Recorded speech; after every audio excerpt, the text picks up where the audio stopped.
Model remain part. Model का अंदर अपना कुछ छोटा सा शेष भाग बचा हुआ है, वो आज अपन पूरा कर देंगे। वुड, वुड का प्रयोग पास्ट टेंस के लिए किया जाता है। किसके लिए? पास्ट टेंस के लिए। और पोलाइट रिक्वेस्ट के लिए।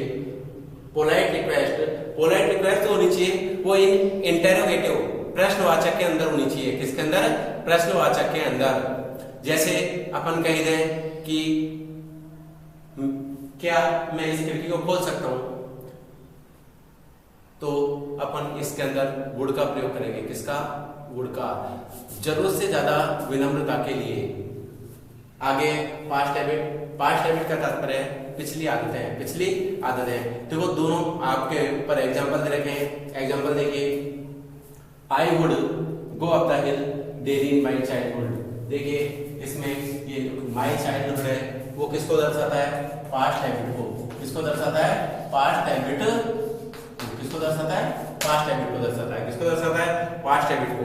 कि वह बचपन में प्रतिदिन जाया करता था। क्या आ गया? आगे polite request, you please. Please किसको दर्शाता है? पोलाइट रिक्वेस्ट को। किसको? पोलाइट रिक्वेस्ट को। Sit down and question mark. देखिए मैंने लिख रखा है पोलाइट रिक्वेस्ट और प्रश्नवाचक। पोलाइट रिक्वेस्ट और प्रश्नवाचक। तो would you please sit down, would का प्रयोग। Note, would is more polite than will. यदि आप विल और वुड दोनों में से कंप्लेंट करें, दोनों में कंपेयर करें, तुलना करें, तो वुड अधिक विनम्रता का लिए होता है। वुड क्या होता है? अधिक विनम्रता के लिए। अगला example, he blank place rather study English than mathematics. तो देखिए जब भी किसी को प्रीफर करें, क्या करें? प्रीफर, तो वुड का प्रयोग करेंगे। किसका? वुड का। तो ये आपका आ गया प्रीफर के लिए। किसके लिए? प्रीफर के लिए। किसी भी प्रस्ताव को अपन को अलग से दर्शाना है तो किसका प्रयोग हो गया? वुड का। किसका हो गया? वुड का। अब देखिए शुड और ought to, शुड और ought to। देखिए use in past tense, advice, suggestion, moral duty and obligation. देखिए इसके अंदर if you get two after blank place you will use ought। यदि आप रिक्त स्थान के बाद after blank place रिक्त स्थान के बाद to को प्राप्त करें तो किसका प्रयोग करेंगे? ought का प्रयोग करेंगे। किसका? ought का। और यदि आपको रिक्त स्थान के बाद to नहीं मिलता है तो किसका प्रयोग करेंगे? should का। किसका? should का। देखिए रिक्त स्थान दे रखे हैं, इसमें टू से पहले ब्लैंक प्लेस दे रखा है। मैंने कहा आफ्टर ब्लैंक प्लेस, ये ब्लैंक प्लेस और इसके आफ्टर में क्या है? टू। तो यहाँ पर क्या जाएगा? ought। क्या जाएगा? ought। क्या जाएगा? ought। ये सिंपल एक ही ऐसा मॉडल है जिसमें आफ्टर ब्लैंक प्लेस अपन को टू मिलेगा। क्या मिलेगा? टू मिलेगा। अब देखिए वैसे तो वी कीप आवर वर्ड, हमें हमारे शब्दों को शुद्ध रूप से स्पष्ट बोलना चाहिए। तो देखिए क्या जाएगा? शुड। क्या जाएगा? शुड। यू ओबे आवर पेरेंट्स, हमें हमारे माता पिता की आज्ञा का पालन करना चाहिए। क्या आएगा? शुड। क्या आएगा? शुड। क्या आएगा? शुड। देखिए कोई भी सुझाव हो, क्या हो? सुझाव। कोई भी सलाह हो, क्या हो? सलाह। और मोरल ड्यूटी, ओबिलाइजेशन अर्थात कोई भी दैनिक कर्तव्य, आज्ञाकारी बातें, अपना जीवन का दैनिक कर्तव्य, माता पिता की आज्ञा का पालन करना चाहिए। अपनी ड्यूटी वो सभी उन सभी के लिए अपन किसका प्रयोग करते हैं? शुड का। किसका प्रयोग करते हैं? शुड का प्रयोग करते हैं। अब देखिए अगला example, work hard least you should fail. ये देखिए लिस्ट लिखा, क्या लिखा है? लिस्ट। याद रखना ये वर्ड, यदि ब्लैंक प्लेस से पहले आपके पास लिस्ट आए, क्या आए? लिस्ट, तो 110% क्या आएगा ब्लैंक प्लेस में? शुड। क्या आएगा? शुड। एक लिस्ट ऐसा वर्ड है जो कि सदैव किससे रिलेटेड है? Should say. किससे रिलेटेड है? Should say. यदि ब्लैंक प्लेस से पहले, बिफोर ब्लैंक प्लेस, रिक्त स्थान से पहले, बिफोर ब्लैंक प्लेस रिक्त स्थान से पहले लिस्ट आए तो सदैव शुड का प्रयोग करते हैं। आगे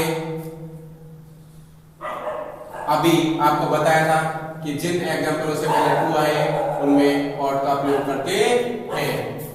अब है नीड, नीडन। नीड और नीडन, आवश्यकता के लिए नीड और आवश्यकता नहीं है तो नीडन।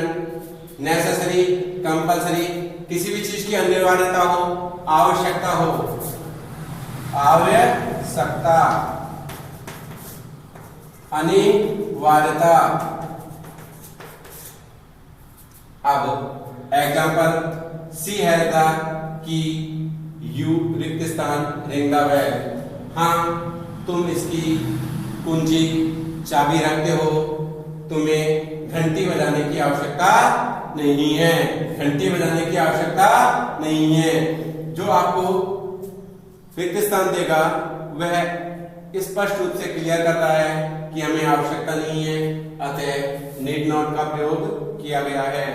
आगे how blank place you to come in my chamber without my permission. मेरी बिना अनुमति के आप मेरे कक्ष में कैसे आने का साहस किया। डेयर नहीं, डेयर का प्रयोग क्या होता है, साहस। देखिए ये आवश्यकता के लिए यूज में आता है, या जरूरत बोल दीजिए, क्या बोल दीजिए, जरूरत, दोनों ही। और इसका तात्पर्य होता है साहस। क्या होता है, साहस। तो इसका प्रयोग वही साहस के लिए या साहस में कमी के लिए, साहस में कमी के लिए। इसका अर्थ होता है कमी, साहस में कमी, कमी के लिए। इसका प्रयोग कर देते हैं डेयर और डेयर नॉट का। डेयर साहस के लिए, साहस में कमी के लिए डेयर नॉट। आपको एग्जांपल क्लियर होता है। देखिए the negative form of ought to is ought not to. यदि अपने पास आउट टू है और यदि इसकी अपन को नकारात्मक भावना बनानी है तो नकारात्मक जब इसको अपन बनाएंगे तो ऑट नॉट टू का प्रयोग करेंगे। किसका प्रयोग करेंगे, ऑट नॉट टू का। देखिए अभी आपको ये धीरे धीरे एग्जांपल कराए गए हैं। आपके पूरे 13 आपके क्या पूरे होते हैं, मॉडल पूरे होते हैं। Has to, have to, had to, और इस तरह से आपके अन्य को भी अपन मॉडल के रूप में काम में लेते हैं। लेकिन ये सभी मॉडल के रूप में जब अपन काम में ले लेते थे, जब एक पॉजिटिव वर्ब के वाक्य हुआ करते थे तब अपन इनका प्रयोग करते थे।